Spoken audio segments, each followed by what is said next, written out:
Good afternoon. I'm Nicole Trurog, Associate Director of the UW-Madison Center for Financial Security. Welcome to today's webinar, Public Libraries as Financial Literacy Supports. The webinar is part of the Family and Financial Security webinar series sponsored by a grant from the UW-Madison School of Human Ecology Beckner Endowment. Our presenters today are Catherine Arnott-Smith and Kristen Eschenfelder, both professors at the UW-Madison School of Library and Information Studies. Our discussants are Billy Hensley, Director of Education, National Endowment for Financial Education, and Ken Hall, Director, Fond du Lac Public Library. Just a couple of quick housekeeping items. If you have any technical difficulties, please call 1-800-442-4614. To submit questions for the Q&A portion of today's webinar, locate the dark gray bar near the top of MediaSite, click on the Ask a Question icon, and a window will open. Please type your name, email address, and your question and hit send. With that, I'll turn things over to Kristen. Hi, my name is Kristen Eschenfelder. I'm an associate professor here at the School of Library and Information Studies at the University of Wisconsin-Madison. So thank you very much for showing up to our webinar. My colleague Kat Smith and I are going to start off today by telling you some of the results of a study we conducted last year on public libraries as financial literacy supporters. So the purpose of the study was to explore issues public libraries face when seeking to directly or indirectly support financial literacy in their communities. So this included offering of financial literacy programming, but also included referring patrons to other social service agencies, answering reference questions related to financial issues, helping with computer-based applications, dealing with financial issues, and also choosing financial-related materials for libraries. So throughout both my presentation and Kat's presentation, we're going to be referring to a bunch of data. And I want to tell you a little bit about where this data came from. First, we did interviews with library workers. So we interviewed 20 workers at 5 different Wisconsin public libraries.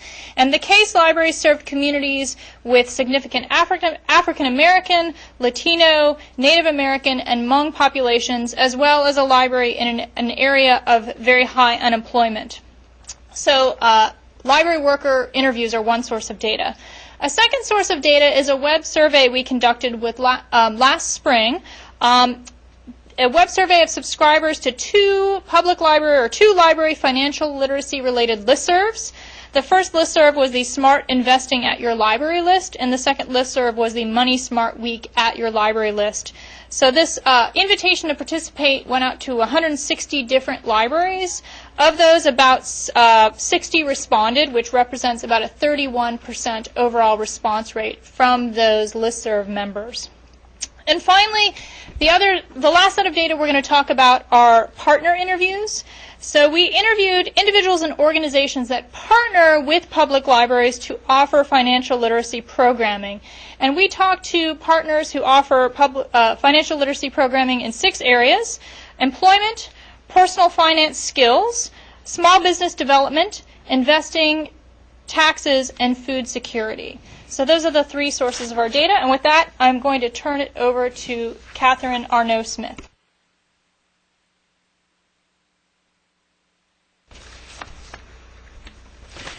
So one thing we know is that financial information has a lot of attributes that make it challenging for librarians to handle questions.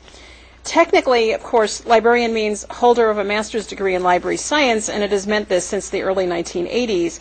But if in Wisconsin, as in other rural states, a master's degree is not required to be a library director in communities of populations less than 6,000. So depending on just how small that community is, the library director might be the only person able to handle reference questions and select books and DVDs and audiobooks in the place. Depending upon the funding levels of libraries in a particular community and the community size, the training that any particular library workers had is going to vary, and so will their comfort level with challenging questions. Librarians might feel inadequately prepared to answer financial questions, and users might avoid asking financial questions because asking them may require that they reveal private information, for example, that they need food stamps. Increasingly then, in a time of economic stress, internet use by library users means that the same people are not just seeking employment opportunities, but they're using those public internet spaces to make contact with agencies to get services like food stamps, government-subsidized housing, and Social Security disability information, just to name a few. This presents more significant challenges to public librarians who tend to feel an ethical and a professional obligation to provide reference service about those things, but they're increasingly having to grapple with requests that they see as very far from their professional sphere of expertise. In another large interview study I did of 104 public library workers in Wisconsin, I heard very frequent comments from librarians that really boil down to the feeling that I'm not a social worker. And many reports of users who use their free internet access not just to do web browsing, but also online shopping, completing financial aid forms for college, Section 8 housing apps, job applications, tax forms, as well as gambling online. So library staff in some cases had been so challenged by individual users that they had to develop specific policies to limit professional services in answering those types of questions. So in order for public libraries to really remain capable of meeting the public's information needs in the age of the internet, we need to understand the challenges of financial information provision in public libraries. So to understand those challenges, again, we conducted individual interviews of 5 workers at each of 5 Wisconsin public library sites. And these are some of the dominant themes that came out in these interviews. One subject voiced the feelings of many when she spoke about the difficulty of recognizing what she, as a librarian, seeing herself as an information intermediary, not a counselor, not a therapist, can and can't do. She said, I'm not the expert in this. I can find materials. I'm not the authority. It's basically the role of a librarian is helping people find sources, not counseling them. Another subject took her role so seriously that she spoke of her dread in referring one of her patrons to an agency which she knew ought to be able to help because she was afraid they would get lost in the system. She said, one of the things I hate to do is refer people to huge agencies, like, I hate to say it, Social Security. One librarian talked about feeling frustrated because she knows she hasn't lived the lives her patrons have lived. She believes this impacts her ability to empathize and thus to really help them. She said, I know there are some people on our staff who don't make enough money, who work part-time, and so they're on Badger Care, which is Wisconsin's public assistance health insurance. And they go in and out of that because of different things that happen in their lives. They probably know more about it than I do. I've been privileged enough, she said, that I haven't had to have those issues or face a lot of the problems that my patrons are facing. Another strong theme that came out in the interviews relates to the importance of a public library not just as a place for information, but as a place for internet access, particularly for people who don't have the necessary skill set to really take full advantage of the resources they're finding online. This makes the librarian a teacher with a constant procession of students, each of whom needs one-on-one technology instruction for way more time per student than any librarian ever has in her or his day. The people who ask us questions, said my interviewee, are generally really, really lost. And I don't feel that I serve them very well because it's a big gap from where's the free money to how do I get a loan. She pointed out that they need extra special help to be able to put together a resume or something to read and understand how to use the computers because so many businesses now are requiring that they fill in their application forms online and they don't even know how to use a mouse. People who have no computer skills, no typing skills, they're literate, she said, but it's kind of marginal literacy. And now, in order to get a job at Walmart, they have to go through all of this, and they're very unsure about it. So I want to turn to the kinds of training that librarians are likely to have had in working with financial information. And for this, I'm drawing on the survey data, where we found that 66% of our respondents had a professional library degree. 34% did not. Most were experienced with more than 4 years working in a library. Only 16% of our respondents had worked in libraries for 3 or fewer years. 63% said they worked in positions that required interaction with the public, reference or public services.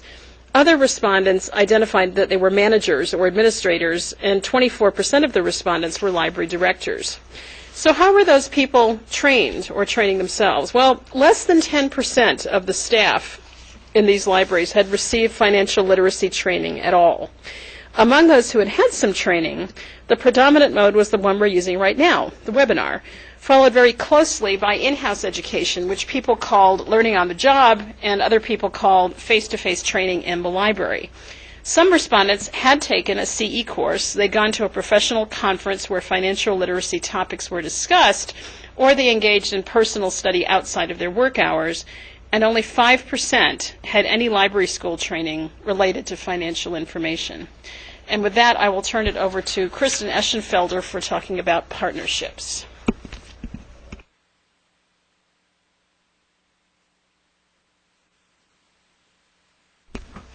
Hi, this is Kristen again. So I'm going to pick up the next step in the presentation by talking about partnerships. So partnerships refer to partnerships between public libraries and individuals or organizations that are offering some kind of financial literacy programming or services.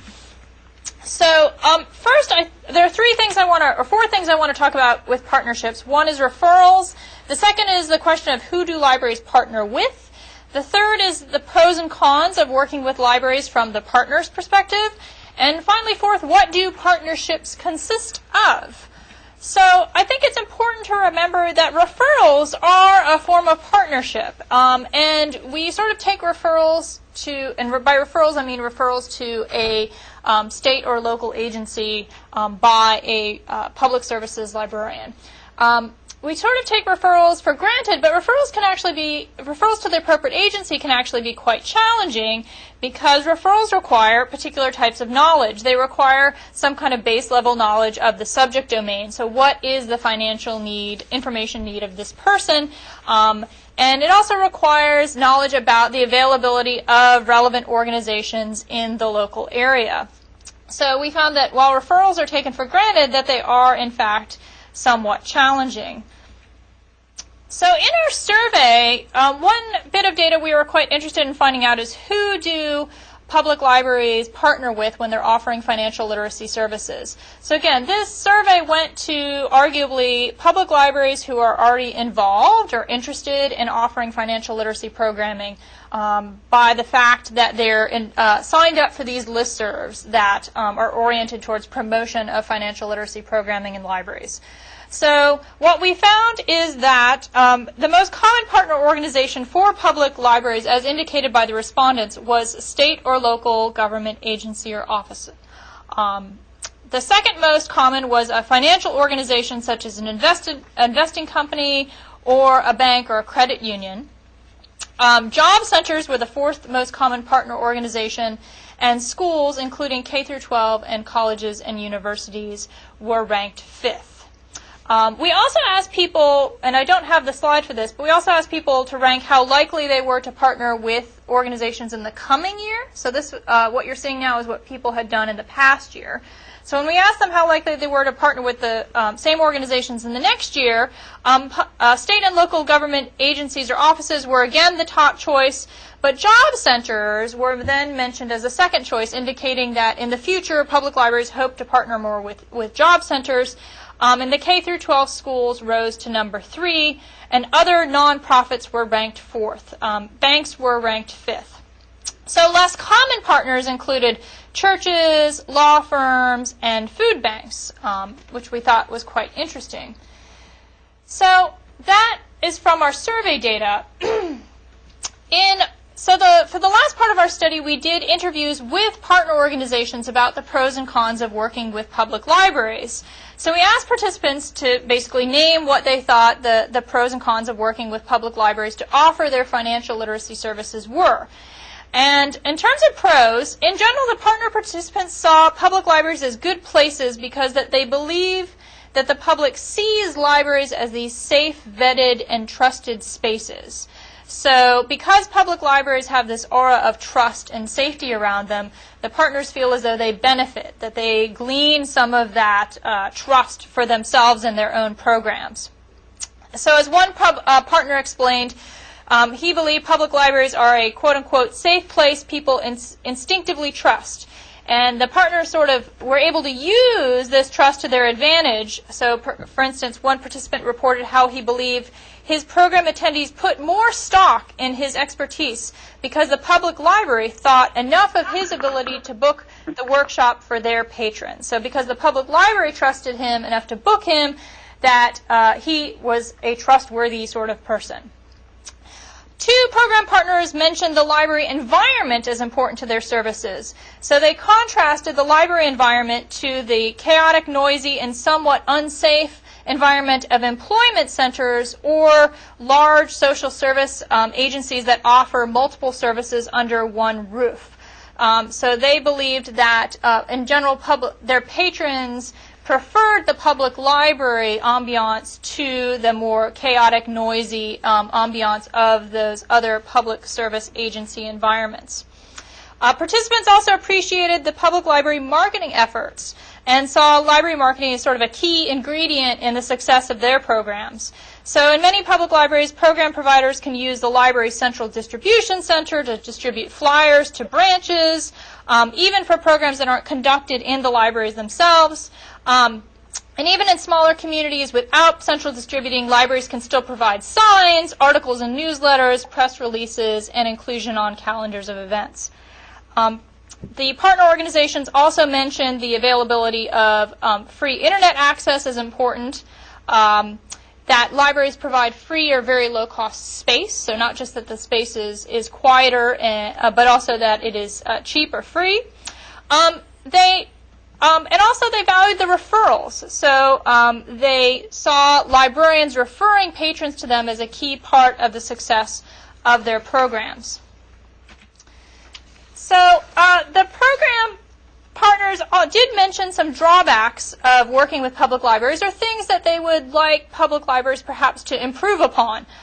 So for instance, they mentioned that they were frustrated because they saw themselves as competing for space and times with other library programs. So of course they preferred to have the meeting rooms for their work, but libraries are always constrained. There's lots of programming that they want to offer, and so that competition for space and time was somewhat of a frustration. Second, while there was usually free internet access, there usually was no technology support. So if there were computer problems that they experienced while they were offering their workshop, oftentimes there was no one around to help them with that. Third, and this was sort of an interesting one, several partners mentioned that they would appreciate if the libraries could in some way facilitate networking amongst the financial literacy partners, that they were interested in knowing who else in the community was offering financial literacy programming with the library, and was there any way for them to meet with those people and get to know them. Some partners were concerned about the potential for disruptive clients in the library. So they were concerned along the lines that they knew that some of their clients might be disruptive, and they were concerned that if that occurred, it might damage their relationship with the public library and make the library less likely to give them space in the library to offer their services. So that was a kind of concern for them, that their clients might cause some problems. And finally, there was frustrations with privacy issues between librarians and patrons. So one partner participant expressed remorse about the boundaries between financial literacy service providers and librarians. So she attested that she'd like to actually train public library staff, say, for instance, to help fill out food stamp applications, so that librarians could help patrons fill out food stamp applications without her. But her public library policies precluded that because of concerns about patron privacy with the forms. And so last but not least, I want to talk a little bit about what partnerships consist of, because we looked, and the partners we talked to, they had a wide variety of program types. So of course they varied by topic, and as I mentioned, we sought out partners in 6 different areas, ranging widely from investing to financial basics to small business development through food security and hunger. So one way the programming varied was its motivation or origin. So in some cases, the library itself had dreamed up the programming. Oh, we ought to have this. And then the library had actually gone out and found the person to offer that service. But in other cases, it was the exact opposite, where the agency already, say the social service agency already existed, and it approached the library about partnering with the library to offer financial literacy programming or services. A second way programming varied was by the type of programming. So sometimes programming was one-on-one counseling, sometimes it was group counseling, sometimes it was classes with multiple people. Programming also varied in terms of residency, what we call residency period. So in some places it was kind of a one-off single class, so it happened once and never occurred again. In other cases, it was repeated but irregular, so the class would be offered every now and then, but not on any regular basis. And in some cases, some libraries had partnerships where there were regular weekly hours for the service. And in some cases, the service providers sort of had residential hours in the library. So they knew the librarians could refer patrons to them on Tuesday and Thursday afternoons because the service provider was always there on Tuesday and Thursday afternoons and everyone knew about it. So residency status and residency period varied quite a bit between these different programs. And I think that my time is just about up and it's time to move on to the discussants. Great. Thanks, Kristen. So with that, I'd like to introduce Billy Hensley from NEFI. Billy? Yes, you can hear me okay, right? Yes. Okay. Well, thank you for inviting me to participate, to all those at the Center for Financial Security. I appreciate the invitation.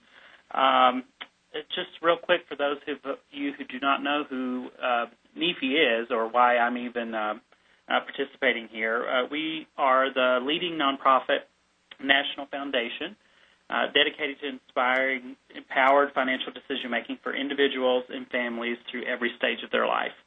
And we are an independently funded foundation and, non-commercial and so forth.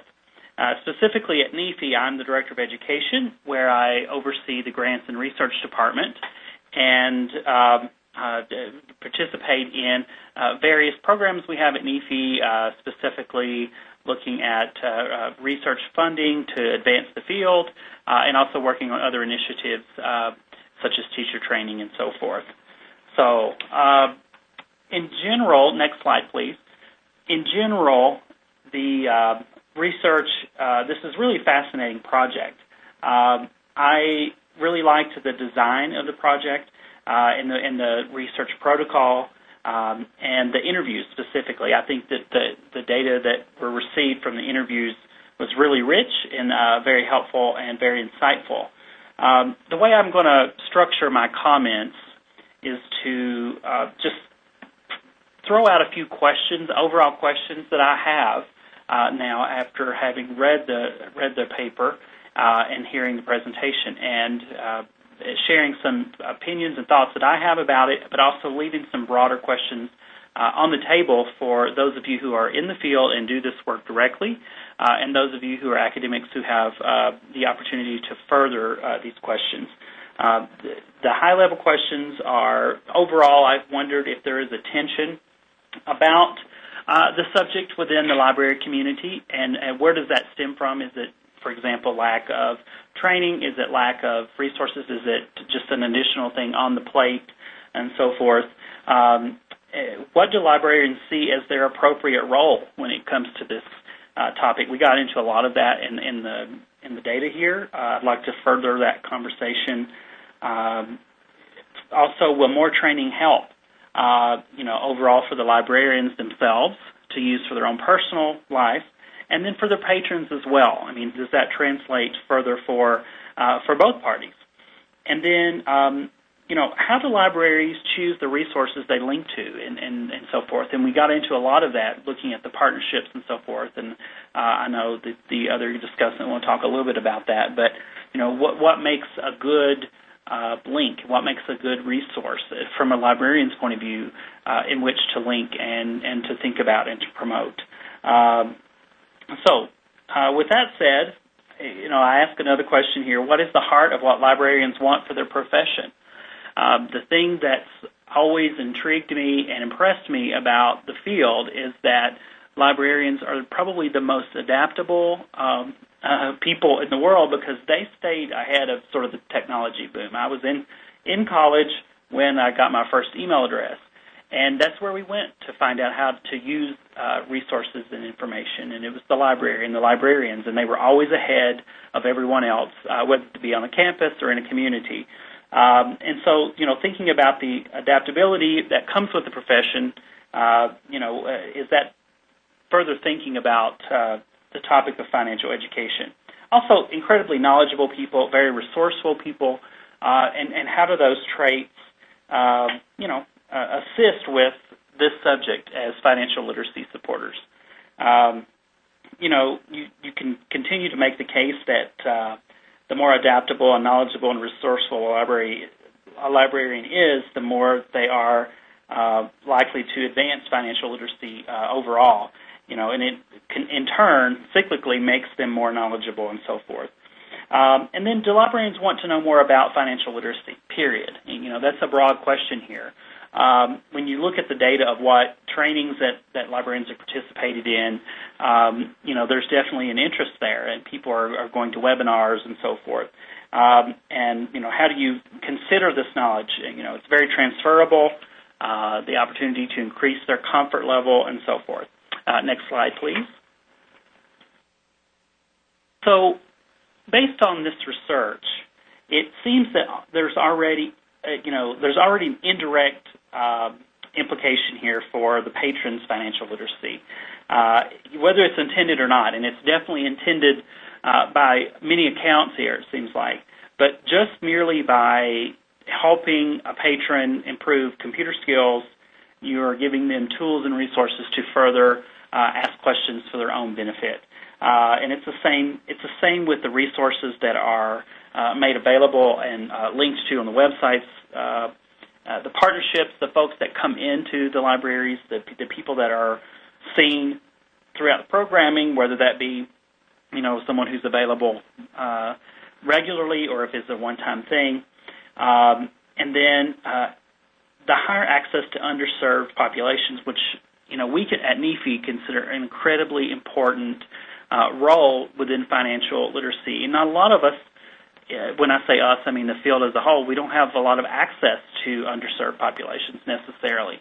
And libraries do, and it can be a really great way to advance the knowledge of individuals about finance and personal finance. And then the role of information intermediary. No one's saying that means that you're an expert. It means that you can create the transition to the people who are the experts and make the connections. And I see that as a great asset to the field for, number one, librarians' own comfort level, but number two, being able to make those connections for people. Next slide. I found the questions about the training to be most intriguing, and that part of that probably just has to do with my own background and my own experiences. But the librarians sought out the webinars, which is a great resource, obviously, because we're on one at the moment, and then the in-house and the partners that are coming in. But further than that, the nonprofits, the government, those that are outside the library, those that you bring in, those resources that you link to, I find it very interesting in a sense that, it's not only helping patrons, but it's also the librarians are learning for themselves and how, they increase their own financial literacy in order to, number one, help themselves, but number two, help the patrons in the community. And then, I'm going to pose this question here, and I'm wondering what kind of response that I'll hear from librarians, but I wonder if it would be interesting to pilot or to question or to add personal finance as a elective through part of the curriculum in library school. I know that every program's probably set up differently to some degree with the consistent, foundation. Would this be an interesting topic for potential librarians? And would it be an important elective to have someone who's had the class, in each library or in each region, and so forth? So that's a question for further comment later. Next slide, please. Now, this is where I'm thinking about looking at what librarians know and looking at the needs of the profession, but also the needs of Americans in general. to make the case here for more training. And number one, and I've been saying this, throughout the slides here, that, there's the incentive of the increased knowledge for yourself. You have the access to resources and training materials. And research shows that when people know more about a topic, specifically educators, they have improved confidence, they have improved financial behaviors, and they have a greater understanding of what are the good resources. Now, there are a multiplicity of resources available out there, and being able to differentiate between those that are good and those that are great and those that are good and those that are not so great, that's all really, that's a valuable resource to have. So, it's twofold here. And then also just an increased knowledge for the discipline as a whole. As more and more people are seeking out these resources, whether they be, hard copy media, whether they be websites and resources, whether they pamphlets and brochures, as the discipline increases, discipline meaning the librarians and the library science, the more that's known about the subject, the more comfortable librarians are about making choices about resources and so forth. And then, again, it links back to the increased knowledge for the patrons. Next slide. Now, I see a parallel here in my last minute or two. I want to talk about the link to what we're seeing with educators, so classroom K-12 educators and even college educators. More and more state departments of education are asking teachers to share the subject, to integrate it into their classrooms. And some of those teachers have been doing this for a long time and are really good at it. Some teachers have never had any training whatsoever and are being asked to train this. And I think this is probably how some librarians are feeling at the moment, that they are being asked to comment on and link and help make connections for people who they want to know more, but they themselves haven't been asked these questions before, or pretty rarely. And there's an increased demand for this, increased demand for programming, increased demand for educational interventions, and then again, the increased requests from patrons. What we're doing with teachers right now is helping teachers sort of, quote-unquote, catch up on what the subject area is. Now, it is a different context where it's a formalized classroom and they have a captive audience that have to be there. But again, it links back to the more comfortable you are, the better you are at making those connections and being an educator and providing the resources that are available out there. And then thinking about this role as almost as a consultant in a way, that you do not have to know all the answers, and I don't think anyone's proposing that.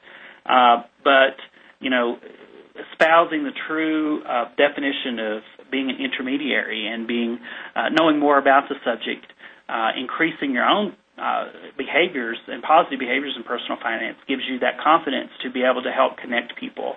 And it's much deeper than just thinking about your role as being a social worker. It's also about how do you use resources for yourself, and just general topics like budgeting and so forth. And then, the continued credibility in the community. I mean, the librarians, again, we've seen it here in this research that they're trusted resources in the community where just being affiliated with the library gives you credibility. And as you become educated about the subject area of personal finance, then that just continues to do that for your profession and for your community. Thank you. Great. Thanks, Billy. This is just a reminder to participants to please go ahead and submit your questions for the Q&A portion of today's webinar. And with that, I'll turn things over to Ken Hall, who's the director of the Fond du Lac Public Library. Ken? Good afternoon. Can you hear me okay? Yes, we can. Oh. I appreciate the opportunity to share our experience. Next slide. Here at Fond du Lac Public Library, we support a high quality of life through reading, lifelong learning, and community involvement. And really, the lifelong learning is highly dependent on the community involvement. Next slide. We're about making connections and facilitating connections for others. people come to us because we're the nice agency. We've found that people who are coming for programs, whether it's starting off with basic literacy tutoring on up, they may come to us because they have had a negative experience in school, and maybe it makes them hesitant to approach a formal agency as an adult. Those who have not attended college have told us that they may view them as imposing, that, you know, we're open to everybody, and while colleges and universities, you have to apply. So our college partners report that when people go attending our programs, it helps them prepare the way for admission to other things in either the 2-year or 4-year institutions here in town. Next slide. And connections go both ways. We define ourselves as a community library, not just for the ways we are involved in the communities, but in the ways the community is involved in the library. In other words, we are defining ourselves not just by what we do, but by the number of programs, the number of projects here that are presented or supported by the community. Financial program partners are professionals from the community. Virtually all are volunteers. Occasionally, for a program, we may pay a small stipend or travel, but mostly they're volunteers from the community. Our Opportunity Center for the Unemployed relies on volunteers with special skills. Some are retired or active HR professionals. Others have been HR people who are out of work themselves. And some come to us with high level of computer skills and just wanting to give back to the community. Other service providers come to us for help to expand their own programs. For example, when the economy went bad, discussions with the job center in town, we realized that there was a lot of overflow, that we were open hours, that they were not, that we were not, by getting into some of the programs there, we weren't duplicating services, but extending them. There's the Work Keys program, which is a certification program for workers claiming certain skills. We are a site for that. Next slide. We got involved by expanding our definition of the library as a community center. By looking at what we had to offer, how could our traditional resources be used in new ways? And one, perhaps the first way, was redefining reference service, targeting reference toward, and our professionals in reference, towards specific problems such as financial literacy, and targeting reference toward answering community impact questions, not just questions from individuals. So, like everyone, the Internet comes along, Google comes along, and 20 years ago, when we would be looking up an address for somebody out of a book, that ready reference like that just doesn't exist anymore in that fashion. But we have these high-trained individuals who are, on one hand, every day helping people access the Internet and find things on the Internet, but have a lot of training and a lot of skills beyond that. So we try and target to take those skills and take that training and do projects that impact the community as a whole, not just the individual walking up to the reference desk. And again, our financial literacy program is an example of that. And we're about literacy in all its forms. In these economic times, financial literacy, help for the unemployed, is more important than ever. Next slide, please. The requirements for change is to get over ourselves. Change is not mission creep. Several months ago, in a discussion on a listserv, I was told that we should not be getting into these sorts of programs because there were other service providers in the community and the library should stick with its traditional role. Whereas here at Fond du Lac, we look at educating the community, educating community members as a traditional role of the library. We're just doing it in different ways. And we establish connections with businesses, partnering with businesses, individual businesses, as well as business organizations like the Downtown Partnership.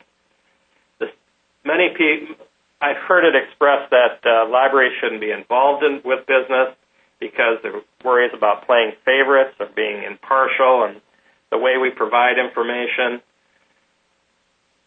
But businesses have a lot to offer, and especially in smaller communities here, locally owned businesses, they want to give back.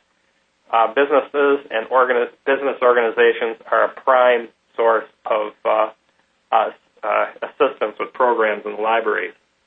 And again, we connect with individuals who may be highly skilled and want to give back to the community, and we let others use our space. We host services from other organizations at the library.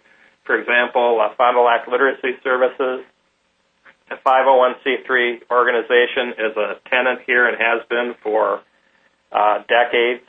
Back in 2009, we offered space to the county for a flood relief office that had nothing to do directly with the services we provide, but because the library was a place people wanted to come, of easily identifiable, offering a disaster assistance became part of our mission. Next slide, please. In supporting financial literacy, we joined MoneySmart. MoneySmart had already, the program here had involvement by local financial institutions starting in 2003. In 2004, we became involved, and one of our staff members here, Lori Burgess, was really took that to new levels here in the community, and actually was deeply involved with that at American Library Association as well. That involvement led to an opportunity to request a $53,000 grant from FINRA, the Financial Regulatory Agency, and that developed a 2-year program of both financial literacy programs. We established a MoneySmart Neighborhood. We greatly increased the material for smart saving and investing, and although FINRA was most deeply interested in investing, we were able to say, well, before you become an investor, you need certain skills before that, so we could expand that to financial literacy. Next slide, please. We found that one thing leads to another. Supporting computer literacy leads to supporting financial literacy, and that led to establishing the Computer Literacy Center for the Unemployed. And that led to, next slide, please, community support, volunteers seeing our programs in the newspaper or just hearing about them came to us, as well as going out and soliciting them. But it also led to a recognition of the importance of the library by decision makers. In the past few years, we've, like most libraries, have gone through some very tough financial times here. Not one county board member or one city council member ever mentioned our high circulation or increasing circulation as a reason for voting to support the library with funding. They have mentioned what we do for the unemployed, for the financial literacy program, and other programs that we have going on here. So again, it's taking the financial literacy and the other programs have given the community a different view of us. We are not just the place to check out books and DVDs. So that's what we're doing here, and I appreciate the opportunity to talk about it. And I'd be happy to answer any questions either offline or my contact information is there as well. Great. Thanks, Ken. We have had a couple of questions come in, and we'll start with one from Jason, who is in charge of a Smart Investing at Your Library grant at the Monroe County Public Library in Bloomington, Indiana. And he's asking about what's a good way to connect with library staff to really show them the value of financial education, that it's something that patrons can use, that they can use. Anything anecdotal that you could share or any sort of resources would be helpful. So I'll throw that out to the group if anyone can weigh in on that.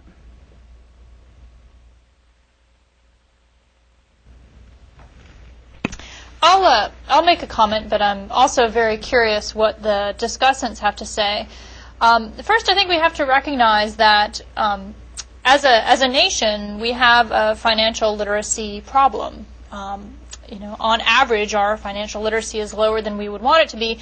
So it's not surprising that librarians' financial literacy would be lower. I mean, librarians are people, and if the overall population has a problem, librarians tend to have a problem as well. So there's no reason to think that they're special and exempt from this issue in any way. So I think perhaps presenting it in that light, that we have this information gap at a national population level, and that it's not just a problem with us; it's a problem nationwide. Perhaps could relieve anxiety among staff that they're being asked to do something special, because it presents it as not a special thing, something that everybody should be doing. But I'm very curious, since I'm not a library manager actually managing staff, I'd be curious what the library manager has to say about this. Well, the staff here are not presenting the program. They are contacting professionals in the community who do that. So yes, we kind of get a financial education as we go along, but to get the program rolling, we rely on others who already have that expertise. Our expertise as librarian is finding the information and being able to present it. We're not experts in all things, and financial literacy is certainly not one of them.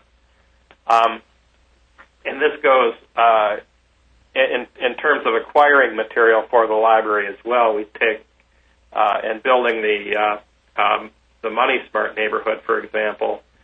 We took suggestions from the financial community by the educators in the community for that as well. We did not assume that we needed to be financial experts before we got started. I'll just add on to that a little bit that research shows that when people are comfortable with a subject area, they're more confident in the way that they communicate it. And I think that that would be key for patrons or for librarians and library staff. The more you know about it, and the more articulate you are about how to help people make connections to great resources, I think that demonstrates itself in the way you number one, interact with patrons, but also, there's that other incentive that the more you know about it yourself, the better off you are just as an individual, and it helps you as an individual, and kind of helps move the needle overall. So as far as kind of creating that atmosphere, I think continuing to have really good places to connect patrons and really good resources to connect patrons to, as well as the programs you provide in-house. It just creates that culture of this is important. The library says it's important. Our staff say it's important, and it just kind of builds that momentum. It's not going to happen overnight, but it does. It creates a momentum. I'd like to add one more idea, sort of building off of what Ken said, and that's the idea of being able to make referrals. So not necessarily having to be the expert yourself, but knowing enough about the issue to recognize the problem and be able to make the referral to the right place. And another part of the study, which we didn't discuss today, looked at hyperlinks on public library websites as indicators of referrals. Who are you linking out to on your public library website? And that's an area I think that public libraries could improve on. There are many lists of recommended financial literacy resources that are out there on the web. A great place to go is the MoneySmart Week at your library site. They have a very nice curated list of approved links that people have put a lot of thought into. What we found from our study is that most, at least Wisconsin public libraries, are not using the links that a lot of the federal government agencies have developed for exactly these sorts of purposes. And so trying to get some of those links included on your site could help your staff in the sense that what we found is sometimes those hyperlinks are used more by staff than by patrons. So they serve as a kind of ready reference. When you don't know where to go, well, what's our approved list of hyperlinks in this topic? Well, let's go look at some of these places. So trying to beef up libraries' lists of recommended hyperlinks with some of those pre-existing recommended financial literacy link lists out there could be a fairly low-cost step towards trying to increase staff comfort in this area by just giving them a list of good places to refer people to. Great. And tying into that, Kristen, I'll start with you. What Billy had brought up, the idea of integrating financial education into library studies. Could you say a few words about that, if that's come up in your research, how, barriers or how Sure. that might go along? Sure, that's a really great question. I'm sad that Kat Smith had to leave because this is actually an area of great passion for her. She is very much wanting to build a kind of a reference course for public librarians about stuff public librarians should know about the world. So kind of a reference sources class just for public libraries that would combine several areas. So it wouldn't just be financial literacy. She also has an interest in health literacy. So taking major public information needs, so health information, financial information, maybe a couple other areas, and looking at major contemporary and ideally free information resources to just better prime public librarians to be able to serve the public in these areas. So that's definitely something she's really hoping to do. I don't think it's really common right now in LIS school curriculum. It would be interesting to go look, but I'd be willing to bet $20 that it's not very common. Thanks. I would second the need for that sort of coursework. I think that some of these things librarians in the past were always kind of directed away from,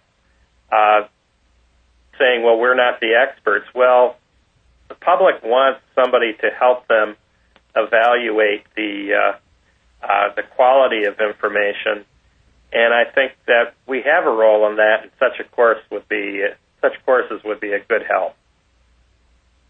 Great. Another question came in, and Ken, we'll start with you. Could you say a little bit more about the MoneySmart Neighborhood, what that is and what you did? Oh, what we did is we did not come up with the neighborhood concept, but actually learned about it at a PLA presentation. But what we did is we took information on financial literacy, use of, from family budgeting to investing, from different parts of the library, physical materials I'm talking about, and gathered them into one section, and not, whereas in most areas we segregate by information by format, and sometimes things may be several ranges apart just because of the Dewey organization. What we did is we brought them together. It's kind of a precursor to bisacking, and put them all on one set of shelves. And then we took